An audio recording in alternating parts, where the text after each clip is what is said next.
pastikan ada UM ya tahun depan, karena ini ya, karena ini naik kapal ya dan mengunjungi 3 negara.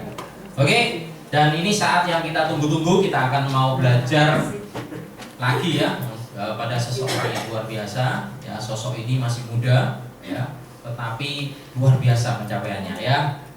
Dan kita langsung aja panggil sosok beliau, Bapak. Ya, masih ada trouble ya.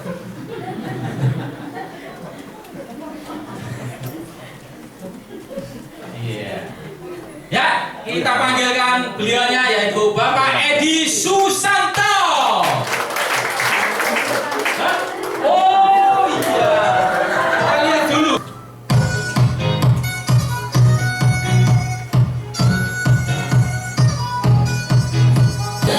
Oke, langsung saja kita panggilkan Bapak Edi Susanto. Semangat pagi. Pagi.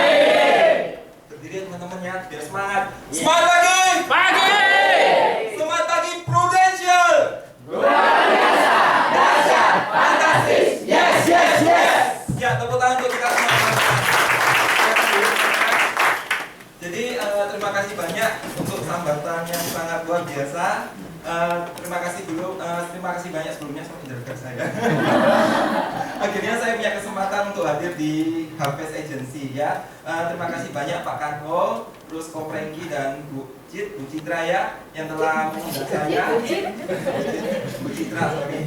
Yang telah mengundang saya. Saya punya kesempatan untuk hari ini hadir di Harvest Agency. Saya hari ini masih biasa-biasa aja. Saya yakin di Harvest Agency banyak leader yang jauh lebih luar biasa dari saya. Jadi dalam mendengarkan sharing dari saya punya 3 peraturan ya teman-teman ya. Peraturan pertama, ambillah apa yang kalian rasa baik saja ya. Jadi yang kalian rasa baik itu yang kalian ambil, oke?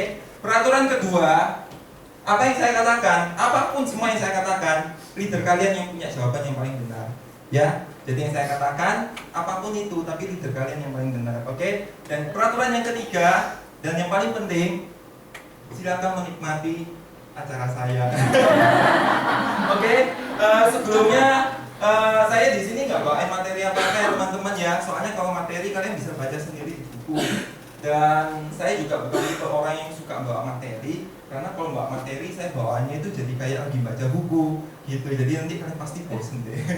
Ya, keponakan saya itu paling gampang tidur kalau dekat dengan saya. Ya, karena saya suka menyinak bobokkan anak kecil semuanya ya. Jadi saya sharing materi aja ya. Perkenalkan, nama saya Edi. Saat ini saya 26 tahun. Saya memulai karir di Prudential kurang lebih di saat saya umur mungkin 23. Seperti itu teman-teman. Perjalanan hidup saya sedikit besar sudah kalian lihat ya. Seperti yang kalian lihat tadi, di mana keluarga saya dulu adalah keluarga yang sangat cukup mapan.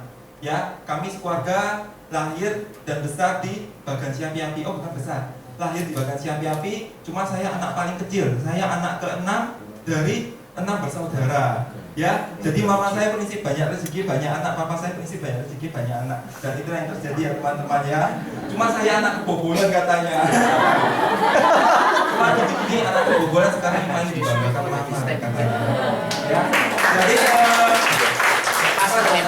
saya dibawa ke Surabaya katanya umur 3 tahun ya. Jadi saya sangat sama sekali tidak ingat kampung halaman saya tidak cinta kampung halaman saya. Karena gak ingat sama sekali teman-teman ya. Jadi baik-baik aja lah. Nah, papa saya orangnya bekerja keras ya. Papa saya semenjak kecil sudah katanya narik gerobak sampah. Saya nggak tahu benar atau enggak, karena papa saya juga ditinggal meninggal muda oleh kakek saya ya. Jadi papa saya ini anak pertama. Jadi pada saat pindah ke Surabaya, papa saya buka usaha toko mebel. Toko mebel yang, bukan toko mebel, pabrik furniture. Pabrik furniture itu kayak meja-meja zaman dulu itu loh ya. Ya, kalau yang nggak kebayang mejanya ya bayangkan sendiri aja ya. Ya, nah singkat cerita, pada saat papa saya buka toko mebel itu, adik-adiknya yang masih kecil-kecil dan sudah tumbuh dewasa, sudah dikuliahin, sudah dikasih biaya merit, ditarik juga masuk ke dalam pabrik tersebut. Ya teman-teman ya. Jadi pada kata adiknya papa itu kayak dibiayai lah sampai jadi orang ya. Ya singkat cerita, kisah hidup saya kurang lebih hampir seperti drama di TV. Jadi kalau ditanya apakah drama di TV itu benar ya, jadi drama yang lagunya deng deng deng deng terus matanya melotot-melototan gitu ya. Ya itu memang benar adanya. Jadi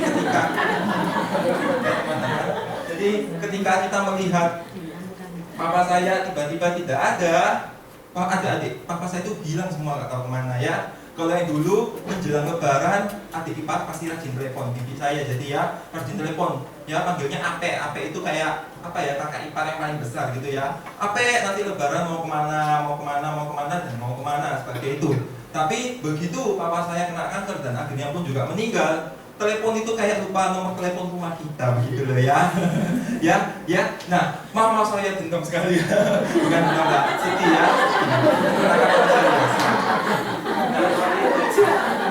Ya, otomatis semenjak dari kecil teman-teman bisa lihat sendiri ya bagaimana kondisi saya. Kalian kebayang sendiri. Jadi maksud saya cerita seperti ini bukan cerita kisah sinetron ya teman-teman ya. Jadi kalian bisa tahu profil orang seperti apa yang saat ini sedang berada di depan kalian ya. Saya adalah anak yang pada saat itu memiliki segala sesuatu yang cukup di atas rata-rata. Tapi begitu papa saya terkena cancer, semuanya habis bis ya, bukan bis ya, habis beneran gitu ya. Nah, ketika itu papa saya juga pinjam uang dari adik mama saya untuk berobat ya. Mestinya kita mau jual pabrik, tapi pabriknya pun ditilam sama adiknya papa ya. Kebayangnya benar-benar sinetron sejati itu ya, kebayang banget gitu ya. Tapi saya kayak nggak masuk akal kalau lihat sinetron yang kayak 7 manusia harimau itu, saya nggak paham ya. Saya nggak paham kalau yang seperti itu. Karena saya nggak pernah lihat manusia jadi harimau, oke? Nah jadi, nah, oke. Terus saya lanjutkan ya. Jadi dari yang saya ini dulu punya supir ya. Dulu saya juga pas kecil itu montok sekali. Karena montok ya. Apa-apa saya dapat, saya mau minta apa? Pak saya mau ini, Pak saya mau itu, saya mau main game apa, semua dipenuhi sama papa saya. Jadi saya mental anak yang sangat manja. Punya teman saat itu, oh punya teman dong, ada uang siapa yang nggak jadi teman saya, benar kan? Tapi begitu bapak saya nggak ada, ya semuanya jungkir balik, 180 derajat, ya 180 derajat benar-benar putar balik. Kami harus naik bemo dari rungkut rumah saya ke sekolah saya di Tropodo, ya. Saya naik bemo, teman-teman saya juga sudah mulai menjauhi saya. Otomatis pada saat itu saya masih SMP kelas 3. Ya, sebagai anak paling terakhir saya masih SMP kelas 3. Yang saya ingat saat itu hanyalah mama saya seringkali menggerutu tentang keadaan adik-adiknya papa yang titit. Nah ya, jadi kalau bahasa dokter itu kan biasanya dipilih sensor gitu ya. Nah seperti itu ya. Dan yang saya ingat juga gimana saya tidak bisa bergaul. Saya tidak bisa bergaul karena saya tidak punya uang, ya kan? Saya nggak punya uang. Teman-teman saya kumpul, Eti, ayo kita kumpul ke Starbucks. Dulu Starbucks ada nggak ya? Ada ya, oke. Ya itu nggak mungkin teh gocap apa gitulah ya. Nah, main saya itu teh gitu ya kayak Power Rangers. Ya, saya nggak bisa main itu. Saya mainnya Nintendo, ya main sendirian di rumah Nintendo. Akhirnya teman-teman bagian yang sebagai agent. Ya, bagian sebagai agent yang mengatakan dirinya saya anak yang sangat kuper, saya anak yang pemalu, ya saya dulu juga sempat seperti itu. Ya, saya dulu juga sempat seperti itu. Saya mengalami masa-masa di mana saya tidak punya banyak teman, saya menjadi anak yang sangat pemalu sekali karena saya merasa diri saya sangat berbeda dengan orang lain. Ya, saya tidak bisa bergaul dan sebagainya. Teman saya pada saat saya SMA cuma ada 4. Ya, mungkin karena saat itu lagi musimnya Meteor Garden. Jadi otomatis nggak tahu bulannya itu selalu berempat gitu ya. Teman saya ini main kuku semua. Iya serius buat teman-teman ya. Jadi tujuan saya cerita bukan menjelekkan diri saya loh ya. Maksudnya kalau kalian ada yang dulu seperti saya, kalian pasti juga bisa suatu saat seperti saya berdiri di atas panggung memotivasi banyak orang. Amin. Amin. Ya. Pada saat itu karena saya cukup stres rasanya pas SMA ya, saya tidak berprestasi. Padahal sudah belajar terus ya, sampai rambut saya ini bentuk rambut ini loh, tirai bambu 2 gini loh. Ya, masih ingat ya rambut kok itu ya, tirai bambu 2 gini. Oke, selanjutnya saya lulus ke SMA, lulus kuliah ya, saya masuk kuliah. Ketika masuk kuliah, saya tetap menjadi anak yang seperti itu. Tapi kebetulan saya masuk ke jurusan kuliah yang saya cukup suka, yaitu jurusan kuliah bidang sains. Sains itu IPA. Yang nggak tahu IPA itu nggak lulus SMA. Sudah tahu IPA sendiri semua ya teman-teman ya. Jadi kalau ada yang bilang saya ini lulusan sains, ya saya ini orang-orang apa? Orang kutu buku yang pakai kacamata 4 itu loh. Matanya 4 ya. Jadi mata 2, kacamata 2, matanya 4 ya. Atau saya ini orang yang apa nggak ngerti ekonomi gitu ya. Saya juga orang yang seperti itu dulu ya. Terus nggak punya teman. Saya kuliah pun kuliah bidang sains ya. Bayang teman-teman ya. Bahkan ini guyonan kok, tapi beneran ya. Katanya ibu GE saya kalau lihat yang dulu saya gak akan rekrut ya. Dulu ya, tapi dia bersyukur banget sekarang ya.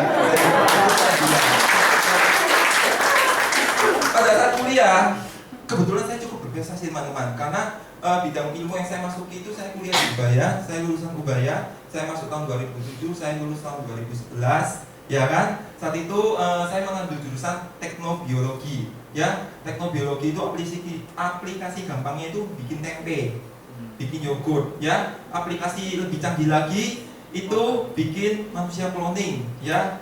Bikin anjing cloning, kucing cloning, ya. Atau bikin durian montong yang super gede ya, semacam itulah pokoknya lah ya. Nah, saya kuliah itu karena saya merasa itu duitnya pasti banyak ya, jadi masih pikiran idealis anak-anak ya, pikiran idealis saya kuliah itu pasti duit saya banyak ya. Kebetulan karena saya suka, otomatis saya juga punya teman agak banyak sedikit ya. Kalau dulu SMA teman saya berapa? 4 ya. Di sini teman saya juga 4 plus 5. Kenapa saya bilang plus 5? Karena plus 5 ini cuma datang pada saat musim ujian aja. Ya, ngerti maksud saya. Jadi pas saya ujian merapat, ini ajarin kita ini gitu ya. Begitu selesai ujian bilang semua gak kemana. Jadi teman saya tinggal 4 lagi, F lagi ya teman-teman ya. Seperti itu. Nah, singkat cerita, pada saat saya kuliah, saya ini harus mengingat ya, karena terlalu banyak hal menggembirakan di Prudensial sehingga masa lalu yang sedih itu mulai terlupakan sedikit.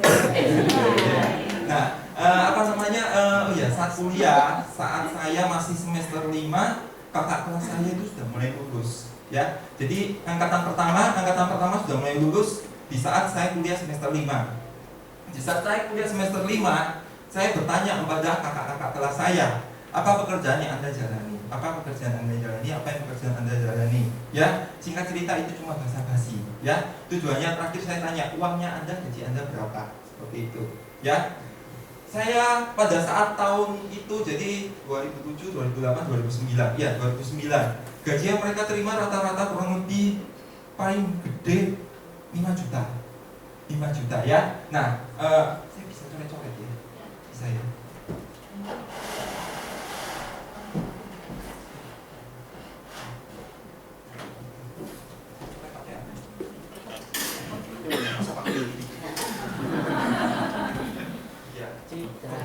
Kagetok sama kagetok.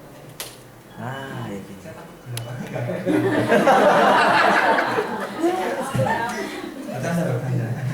Nah, di tahun 2009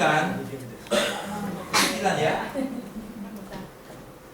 Ini matanya sekarang. Berapa ada yang kecilan, saya langsung tahu itu. Maklum, dengan agent itu bekas, ya. Ranking kegedean, kok tahu langsung ya. Nah, di tahun 2009 bagi saya gaji 5 juta itu kecil. Ya, jadi mohon maaf ya teman-teman ya. Kalau hari ini yang masih ada, maaf ya, yang karyawan ya, yang gajinya masih 5 juta, mohon maaf saya nyinggung kalian ya teman-teman ya. Tapi kalau tahun 2009 aja kecil 5 juta, apalagi tahun begini ya. Ya, bayangkan ya, bagi yang suami istri sibuk kerja, tidak bisa memasak ya. Saya hitung-hitungan dikit aja. Makan nasi tempe penyet plus minum 10.000. Kecil lagi, oh kecil. Tempe penyet plus minum. Benar ya. Nah, jadi makan nasi plus tempe penyet, apalah pakai ayam lah dan tempe penyet asal sekali ya. 10.000. Sekali makan 1 hari 3. Jadi 30.000. Kalikan 30 hari. 900.000. Kalikan 2 orang 1,8 juta ya. itu sudah tinggal sisa 3,2. Bayar biaya kos, bayar listrik, bayar air, bayar BBM, bukan BBM handphone ya, maksudnya bahan bakar itu loh, ya kan? Ya, belum dipotong pajak dan sebagainya. Mau hidup seperti apa? Ya. Nah, itu yang saya pikirkan saat itu, ya. Karena saya dulu saat ditinggal papa saya makannya tempe kenyetan terus setiap hari. Untungnya saya tidak membengkak, teman-teman. Ya, tidak kolesterol maksudnya. Nah, jadi bagi saya sangat kecil. Dan kenapa saya menganggap gaji ini sangat kecil? Karena gini loh, teman-teman. Saat kalian menerima gaji, seharusnya kalian tahu satu hal. Tahu satu hal ya, teman-teman ya. Kakak-kakak kelas saya kerja di bidang business and development. Kayak semacam apa ya? Laboratorium dan sebagainya gitu loh ya. Laboratorium itu saat Anda bekerja, Anda menghirup yang namanya bau chemical, bau bahan kimia seperti itu ya. Mungkin mereka tidak anggap itu hal yang berbahaya. Tapi dalam setiap labeling chemical itu pasti ada sesuatu yang bersifat hazard, berbahaya. Misalnya gambar tengkorak lah, gambar tangan bolong lah, tulang patah apa dan sebagainya. Seperti itu. Jadi saat Anda digaji 5 juta, sebetulnya ada sesuatu yang harus Anda pertaruhkan ke depannya. Ketika Anda mencium bau itu tersebut ya. Saya masih ingat banget ketika kami lagi praktek menggunakan bahan amonia. Amonia itu adalah, kalau nggak ada yang tahu amonia itu seperti kalau tiba-tiba ada yang suara di belakang mata gitu ya, kentut alias ya. Saya punya teman saya ini anaknya sangat polos gitu ya. Dia bawa cairan yang penuh dengan amonia sangat kental, dibawa keluar dari lemari udara, terus dibawa keliling gini, nyari asisten dosennya. Akhirnya sak ruangan bau kentut KB ya. Kebayang teman-teman ya, itu baru saya kehirup 1 hari. Saya bayangkan kakak kelas saya dengan gaji 5 juta harus menghirup bau-bauan itu seperti setiap hari. Ya, bayangkan berapa biaya kesehatan yang harus dia keluarkan di saat waktunya tiba, ketika organnya rusak seperti itu.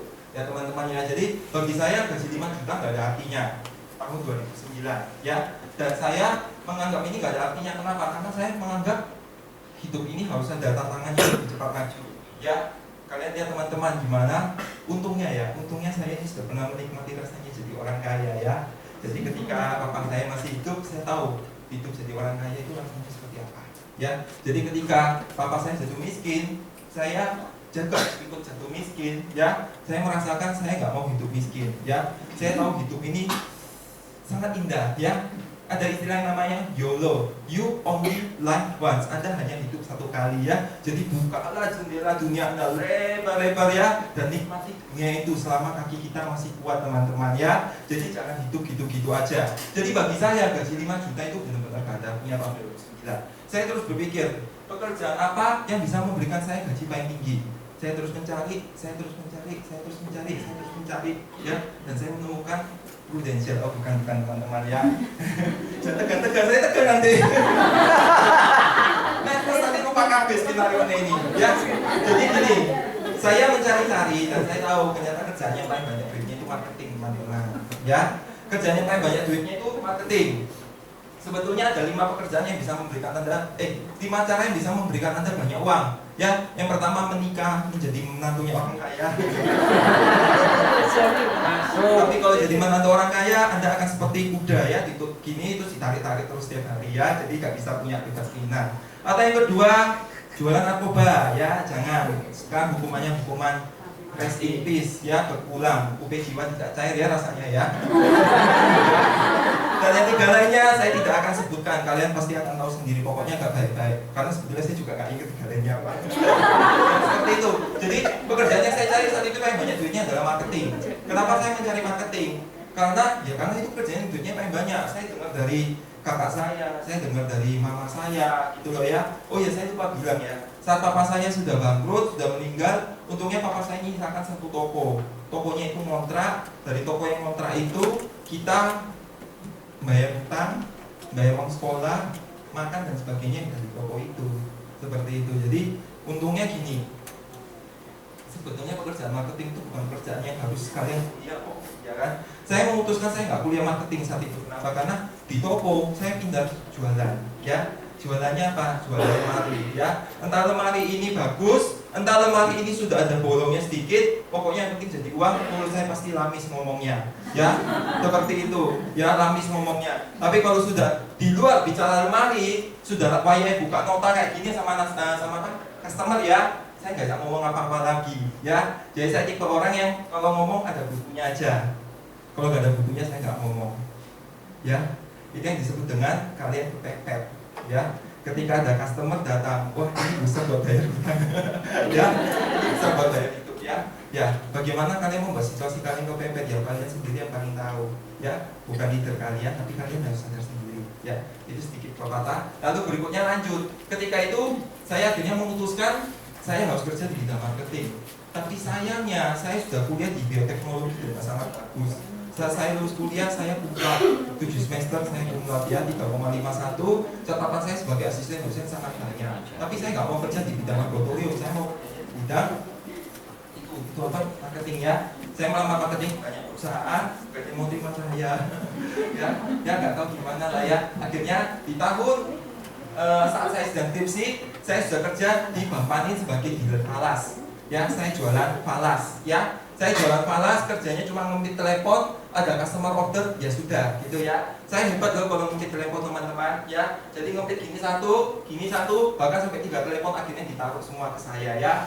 Ya, seperti itu. Tapi sebetulnya yang sentimen itu sebetulnya atasan saya, ya. Nggak tahu kenapa, ya. Atasan saya perempuan, tapi nggak tahu kenapa sentimen ke saya. Mungkin saya mirip mantan suaminya, ya. Seperti itu, saya nggak tahu kenapa, ya. Pokoknya singkat cerita, saya bukannya nggak tahan loh, ya. Saya bukannya nggak tahan, ya. Padahal saya sudah dikasih tanggung jawab. Jadi sekali lagi mohon maaf ya teman-teman yang karyawan, ya. Teman-teman yang karyawan mohon maaf, ya. Kalau kalian diomongin sama bos kalian, kamu pas gajian gitu ya, atau pas tanda tangan kenaikan gaji, gajimu ini sudah lebih tinggi daripada yang lainnya. Ngomongnya juga seperti gini, ya. Gaji kalian sudah lebih tinggi dari yang lainnya. Jangan ngomong siapa-siapa, ya. Nanti mereka iri. Kalau mereka iri, saya cari kamu. Nah, gitu ya. Gaji saya 2 juta. 2 juta disuruh gak usah ngiri-ngiri kayak lain. Gendem deh si ngomongnya. 2 juta disuruh jangan ngomong kayak lain. 2 juta buat apa, Bu? Ya gila ya itu orangnya. Sih lagi. Ya, singkat cerita, saya kerja cuma 1 bulan. Nah, Tuhan menemukan jalannya kepada saya. Ingat ya, kalau prospek jangan cuma prospek sesama manusia. Prospek itu harus prospek yang di atas juga. Ya, saya nggak tahu pasti itu speaker siapa yang ngajari saya. Prospek itu juga prospek yang di atas. Jadi setiap malam berdoalah supaya Anda ditemukan dengan jalannya kalian, ya, jalannya kalian. Nah, singkat cerita, baru kerja 1 bulan di dealer falas, saya diselamatkan dari si atasan saya yang agak segini ini, ya. Nah, saya diselamatkan, saya dimasukkan ke PT XXX, ya. Kalau dulu saya nggak mau sebut PT XXX, tapi karena saya sudah sering jadi speaker dan saya sering kerucut keluar, sudah jadi rahasia umum, ya. Saya dulu kerja di PT Suparma, teman-teman. Hah? Ya, kertas dan tisu yang sedang Ibu Yenti pakai. Yenti atau Yenti? Yenti, ya, betul, ya. Jadi yang kalau mau kenal Suparma itu apa? Produknya sangat banyak. Siapa yang anaknya minum susu formula semacam itu, ya, atau yang sering beli dus kue, itu produknya Suparma, ya. Kita kertas cetak packagingnya roll-rollan, terus habis itu dijual ke pabrik percetakan, seperti itu, ya. Terus kita juga jualan kertas bungkus nasi, ya. Kertas bungkus nasi tahu ya teman-teman, ya. Nah, itu juga Suparma. Terus habis itu ya sama tisu, plenty dan siu, ya. Ini yang kalian harus ketahui dengan sangat baik-baik, ya teman-teman, ya. Bagi yang masih karyawan, ya, saya ini paling spesialis untuk menghandle karyawan. Ya, kalau pengusaha masih belajar, ya, tapi pasti bisa sampai, ya, tidak ada yang bisa tidak dipelajari. Saya masuk Suparma tahun 2011 di bulan Februari. Ya, di saat itu gaji saya sekitar 2,75 juta. Kecil, ya. Sebetulnya gajinya mau dikasih 2,25. Tapi saya bujukin atasan saya. Jadi yang interview saya bujukin. Dia bilang gaji terakhir kamu berapa? Oh, gaji terakhir saya 7 juta loh, Pak. Hah, masa 7 juta? Kamu baru kerja 1 bulan 7 juta. Saya bilang, oh, saya dikasih omset berapa? Aku masih tembus loh, Pak. Mau jual US, mau jual euro, saya bisa jual itu semua, Pak. Bapak kasih apa, saya pasti jual. Sebetulnya bonusan saya sebentar lagi keluar, Pak. Kalau Bapak nggak panggil saya ke Suparma. Oh gitu ya, ya kan dia nggak mungkin telepon ke Bang Panin, ya. Kalau telepon ke Bang Panin orang-orang yang berarti ke orang ya. Nah, jadi dari 2,75 gaji saya dinaikkan jadi 2,75, naik 500.000. naik 500.000 tuh diancam setengah mati. Gila nih ya teman-teman ya. Gila nih Pol ya. Hari ini aja saya closing 58 juta API, dapat tambahan income 1,25 juta ya kurang lebih ya. Saya malah dikasih selamat. Itu kenaikan gaji 500.000 aja diancam setengah mati ya. Wes marah. Ya, nah dengan 2,75 juta ini saya dikatakan kerjamu harus benar-benar yang bagus, yang ginilah, yang gitulah, yang ginilah sambil diprototipe kayak apa gitu loh ya. Ya, merasakan ya ibu ya. Merasakan ya. Pas bos saya juga. Ini saya sekarang ya. Jadi, nah di sini dia bilang kalau kamu kerja gak bagus sama bla macam, bulan ketiga tidak ada kenaikan gaji buat kamu ya. Singkat cerita di bulan ketiga saya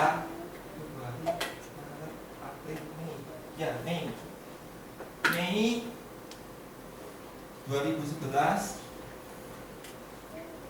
saya sudah naik gaji kok. Saya sudah naik gaji lagi jadi 5,5 juta.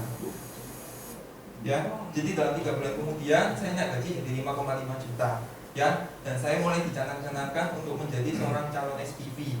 Ya, jadi ini kenaikan gaji yang sangat fantastis. Luar biasa gitu ya.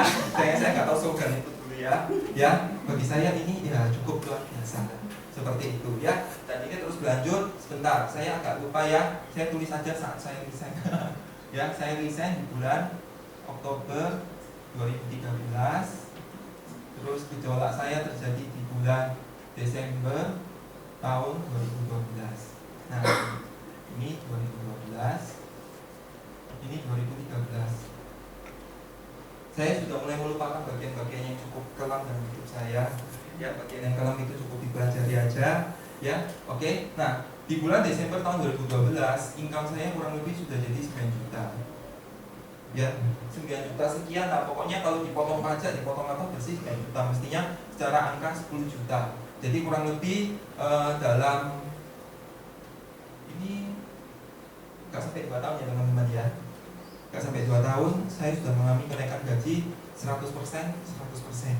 Seperti itu teman-teman ya. Direktur saya mengatakan kalau dia punya anak seperti saya, dia pasti bangga. Direktur saya mengatakan seperti itu ya.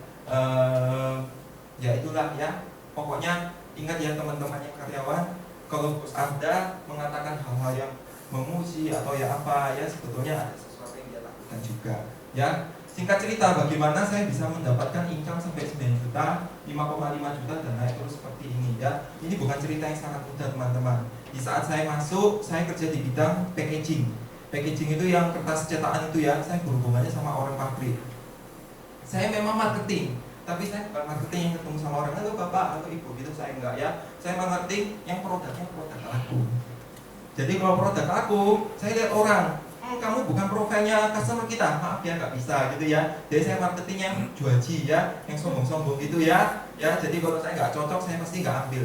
Jadi saya bukan marketing yang sejati pada saat itu, seperti ya teman-teman ya. Nah, di saat itu ketika bidang duplek itu kertas duplek ya sedang goncang, supervisornya keluar, manajernya keluar, saya masih bertahan saat itu berserta admin seperti itu ya. Singkat cerita sampai duplek itu bisa stabil itu karena banyak orang-orang baru saya latih sampai baru semua. Maksudnya saya latih sampai pintar semua gitu ya. Jadi saya dapat julukan sebagai penstabil suatu divisi ya. Ketika divisi duplek sudah stabil, saya dipindahkan ke divisi kertas bungkus nasi ya. Di divisi kertas bungkus nasi sama, salesnya lagi pada resign semua ya. Salesnya lagi pada resign semua, saya nggak ngerti kertas bungkus nasi, model saya seperti ini, saya diharuskan jualan kertas bungkus nasi ke pasar-pasar ya, ke pasar-pasar yang becek ya, yang banyak ayam, banyak bebek, banyak kucing gitu ya. Dan terkadang ada beberapa bahasa yang saya tidak mengerti dengan pemilik bosnya, seperti itu ya. Bayangkan model saya seperti ini, saya mau nggak mau harus mengikuti kata si bos ya kan. Tahu nggak sih kenapa sampai sales itu resign?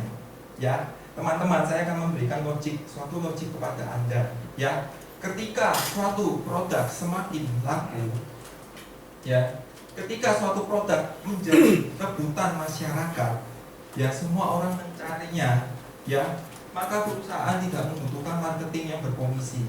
Mereka hanya membutuhkan yang namanya telemarketing. Seperti itu, ya.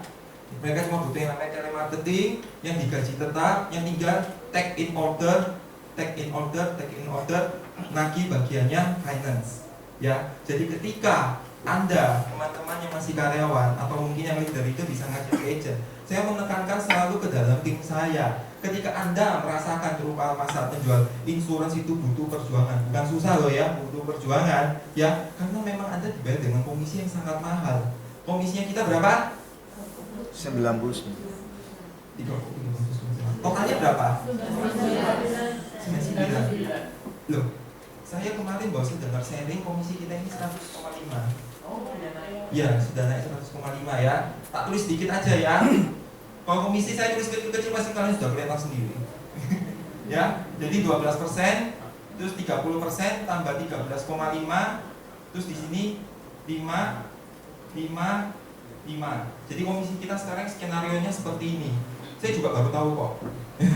Ya, saya juga baru tahu. Jadi kita dibayar sangat mahal untuk menjual suatu produk tabungan. Benar ya?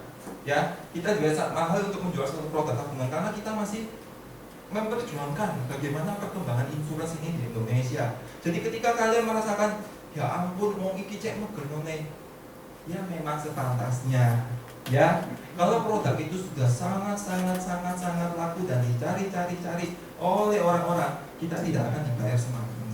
Oke, ya. Jadi sampai saat ini kalau kalian merasakan suatu perjuangan yang butuh proses, ingat jawabannya adalah sudah sepantasnya. Ya, oke. Nah, saya lanjutkan. Sebentar, fungsi satu saja ya.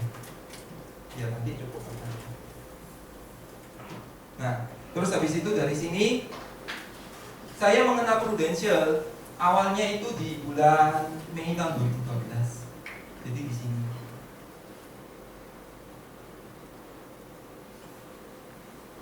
Nah, di bulan Mei tahun 2012, awalnya sebetulnya di bulan sebelum Mei lagi, tarik belakang Maret, ya. Kan tadi saya bilang ya, saya orang yang sangat bubar, teman-teman. Saya nggak punya teman-teman, saya cuma exit tadi ya. Exit tadi pun setelah lulus sekolah nggak mau kontak-kontak lagi dengan saya ya. Di kantor pun saya juga punya banyak teman, karena di kantor saya ada orang yang sangat jahat, ya. Jadi pada saat saya masuk sebagai staff, sesama staff saya pasti jatuhkan sebisa mungkin. Ketika saya sudah naik jadi supervisor, staff saya injak-injak. Kalau dia tidak nurut dengan saya cari ya apa yang ada supaya dikeluarkan. Ya. Kalau saya pada saat sama supervisor, teman-teman sesama supervisor saya berusaha tutup-tutupi informasi supaya dia kalah saingan dengan saya ketika saya harus menjilat atasan. Ya, jadi kalau dikatakan jurus kodok sempurna, saya cukup menguasainya saat itu ya. Ya, saya cukup menguasainya. Itu salah satu rahasia saya kenapa saya bisa naik gaji 100% setiap tahun. Ya, ketika bulan, saya nasabah Maret, tapi nasabah nggak usah tulis ya. Nah, karena saya ini kan nggak punya teman, saya itu punya prinsip gini. Ada yang mengatakan 5 tahun ke depan Anda akan hidup seperti apa? Lihatlah dari 5 orang yang paling dekat dengan Anda saat ini. Ya, 5 orang yang dekat dengan Anda itu apa? Yang setiap hari at least pasti Anda kontak dengan orang tersebut. Ya, 5 orang yang dekat dengan Anda itu menentukan 5 tahun kalian ke depan. Jadi saya orang yang sudah nggak punya teman, pilih-pilih teman lagi. Mudah ya. Jadi sudah nggak punya teman, pilih-pilih teman lagi gitu loh ya. Mudah always ya. Ya. Tapi asalkan saya rasa orang itu bagus, saya pasti kejar orang itu supaya jadi teman saya ya. Atau gila katanya ya. Nah, salah satunya yang saya kejar adalah pemilik PT Suparma ya, bosnya Suparma, supaya saya bisa jadi bos ya, ya seperti itu. Jadi, oh ya, meskipun saya lulusan teknobiologi, tapi kalau ke perpustakaan saya baca ilmu psikologi, teman-teman. Nah, pada saat itu bosnya Suparma itu membawa satu majalah. Apa itu? Majalah investor, teman-teman. Ya, kita sudah sangat dipromosikan oleh banyak media, salah satunya majalah investor. Saya berusaha mengikuti jejaknya, tapi saya tidak pernah bisa. Ketika saya mau berusaha bertemu dengan dia, saya cuma terlalu ketok punggungnya sama bokongnya ini, terus lempar gitu ya. Saya nggak pernah bisa ngobrol-ngobrol sama dia. Jadi saya selalu memungut apa yang dia buat. Suatu hari ketika saya sedang iseng, saya sengaja naik ke lantai 3A. Jadi nggak boleh ada yang namanya lantai 4 karena dia agak-agak kuno gitu ya. Kalau 4 itu se itu dalam bahasa Chinese artinya mati. Ya, kita tidak mau ada lantai 4, katanya lantai 3A. Ya, ketika di lantai 3A, saya sengaja datang ke atas padahal saya bisa nyuruh anak buah saya karena bos saya ada di lantai 3A. Ya, saya melihat pembantunya mengeluarkan majalah investor dan saya tanya, loh, Mbak, itu majalah mau diapakan? Mau dibuang Pak, jangan dibuang, kasih saya, bos saya gituin ya. Akhirnya saya ambil dan saya baca. Saya baca, kebetulan saat itu kan kurang lebih di Maret 2012 income saya kan sudah 5,5 juta ke atas ya. Saya sudah berpikir untuk mencari insurans, dan berkat majalah Prudential dan berkat kata direktur saya juga, saya memilih Prudential saat itu ya. Saya memilih Prudential, tapi saya tidak punya teman, jadi saya cari agent siapa, saya nggak tahu juga cari siapa. Saya punya uang saat itu ya, saya punya uang saat itu ya, saya akhirnya suruh anak buah saya, namanya Andre ya. Untung ada Andre ini ya. Mari kita tepuk tangan untuk Andre. Ya. Bayangkan Andre seperti apa, saya juga nggak tahu Andre sekarang seperti apa ya. Tapi berkat sosok yang namanya Andre, saya untung masuk di Prudential. Kalau nggak tahu hidup saya seperti apa sekarang ya. Saya bilang ke Andre, saya agent yang Prudential, harus Prudential ya. Dan orang itu harus bagus. Kamu tahu kan kriteria bagus saya seperti apa? Iya tahu, aku tahu gitu ya. Singkat cerita, dia membawakan teman gerejanya namanya Darmadi Sutanto, panggilannya WW. Saya nggak tahu kenapa namanya Darmadi Sutanto tapi dipanggil WW. Saya nggak tahu dari mana WW-nya dipanggil. Ya, pokoknya ya gitulah dia dipanggil ya. Nah, pada saat saya lagi bantu jaga toko, nah saya duduk di posisi Bu Yenti, WW datang ya hari Minggu teman-teman. Ya, kalau hari Minggu ketemu calon nasabah bajunya seperti apa? Bu, namanya siapa Bu? Saya di Yana ya. Kalau hari Minggu ke nasabah pakainya seperti ini juga Bu. Seperti ini juga ya. Tasnya pakai tas ini ya Bu ya. Oh ganti. Iya. Tapi kalau bisa tetap office look ya Bu ya. Ya, karena kalau Ibu ketemu calon nasabah juaji kayak saya yang sombong gini ya Bu ya. Padahal duitnya cuma sedikit mepet-mepet gitu ya. Yuk, oh gitu ya. Pasti sudah tutup mata sebelah mereka gitu ya. Nah, WW saat itu datang dengan pakaiannya sangat rapi, teman-teman ya. Meskipun mobilnya cuma pas itu apa ya? Nggak salah Innova aja. Sudah gitu Innovanya besar lagi pas itu ya. Iya, jadi bukan Innova ini besar gitu kok ya. Tapi saya nggak peduli karena pas saat dia datang, halo Edi, saya WW, saya dikenalin sama kamu dari Andre. Oh ya, WW silakan duduk ya. Pada saat itu baju saya kumal kecut lagi. Karena di toko itu kan kerja kasar terus bau keringat terus gitu ya. Sejujurnya saya tidak suka kerja yang kasar dan berbau keringat terlalu banyak ya, kecuali di tempat dinas. Nah, di saat itu WW menjelaskan pada saya pikir ya asuransi itu duitnya duit hangus loh ya. Meskipun 2 hari saat itu saya mau buka loh teman-teman. Terus WW menjelaskan, oh asuransi gini loh, rekening A, rekening B, bla bla bla bla bla bla. Terus dia tambahkan satu lagi rekening C ya. Dulu kan ada rekening A, B, C ya. Tapi saya sudah lupa ada rekening A, B, C kayak apa ya. Nah dia presentasi rekening A, rekening B, rekening C. Oh bagus ini kok. Ya wes buatin aja. Terus mau gitu, pinjam KTP-mu ya Ed? Ya, saya kasih KTP saya. Begitu saya kasih KTP saya, dia foto, ya langsung dia buat janji ketemu berikutnya. Ingat teman-teman, ini yang seringkali new agent salah. Ketika mendapatkan suatu data, happy-nya setengah mati, lupa bikin janji ketemu lagi. Ya, asik. Ini bikin ilustrasi, telepon liter apa gini ya, asik gitu ya. Lupa buat janji ketemu lagi. Bikin janji ketemu, it's better pada saat kalian di depan nasabah langsung buat janji ketemu lagi. WW sangat pintar, dia langsung buat janji ketemu. Singkat cerita, saya yang agak sibuk saat itu karena saya ada meeting dan apa, karena saya dibawa terus kemana-mana sampai ke Jakarta dan sebagainya. Saya pertama kali naik pesawat bukan PT Suparma teman-teman ya. Saya naik pesawat dan saya nggak ngerti caranya naik pesawat saat itu. Jadi teknik pintarnya adalah apa? Saya bilang ke direktur saya kan perempuan ya, usianya sudah 50 lebih. Cik, saya panggilnya kan Pak Cik ya. Rasanya kopermu berat ya Cik ya.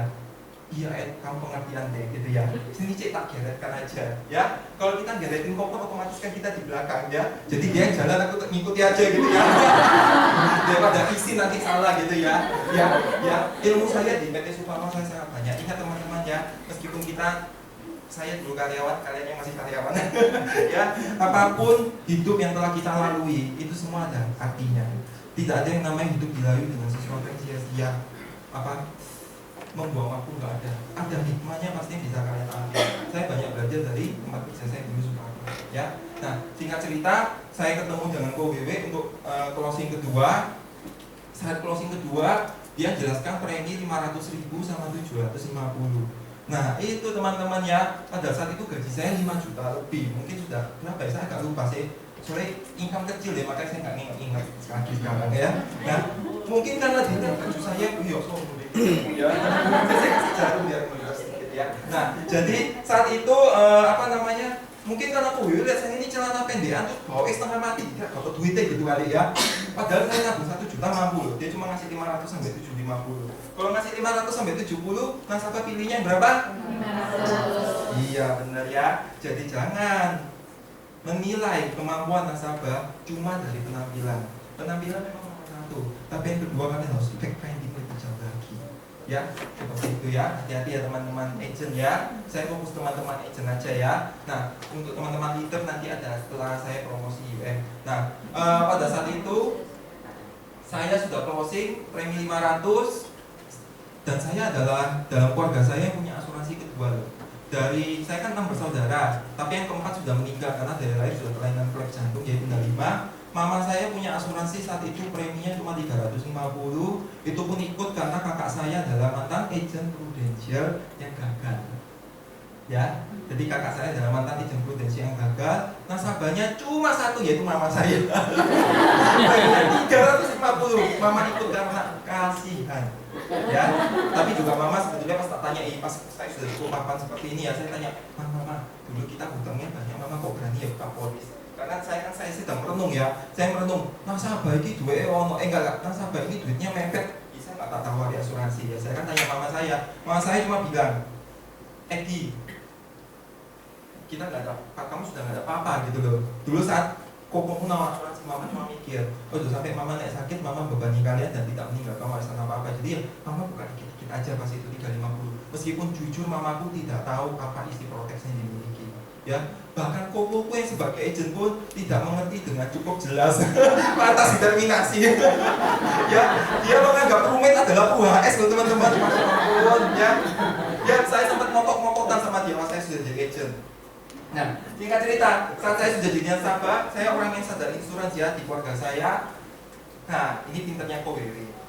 Saat KWW datang mengantar polis di bulan berikutnya. Jadi Maret closing, April polisnya jadi. Di bulan April KWW baru bertanya kepada saya, Edi, sebetulnya Koko sudah menyimpan pertanyaan ini dari dulu. Wah, kayak film romantis aja ya, tapi saya mau dicoba. Ya, Koko ini nggak pernah dapat nasabah seperti kamu yang begitu gampangnya closing, dan ketika closing, ya pokoknya cepet banget lah, tanpa ada sesuatu yang cukup berat. Oh, ternyata asuransi itu cukup berat ya, aku tak gituin ya. Kalau boleh tahu kenapa ya Edi? Ya, jadi dia closing duluan, baru dia tanya. Ya, dia closing duluan baru tanya. Teman-teman agent kan seringkali bingung ya, ini tak closing dulu atau tak jadi?